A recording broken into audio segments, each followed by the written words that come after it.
നമുക്ക് ടെറസിലേക്ക് പോവാം. നീളം വഴുതനുണ്ടല്ലോ, പച്ച നിറത്തിലുള്ളത്.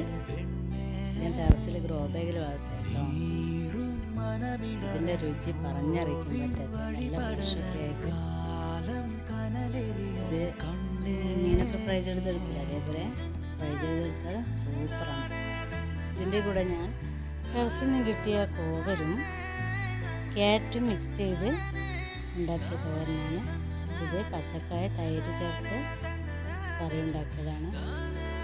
നമുക്ക് വഴുതന ചെറുതായി സ്ലൈസ് ചെയ്ത് ഇച്ചിരി മുളക് പൊടി, ഇച്ചിരി മഞ്ഞൾപ്പൊടി, ഇച്ചിരി ഉപ്പ് ഇവ ചേർത്ത് മിക്സ് ചെയ്ത് ഫ്രൈ ചെയ്തെടുക്കാം. ഊണിൻ്റെ കൂടെ സൂപ്പറാണ്.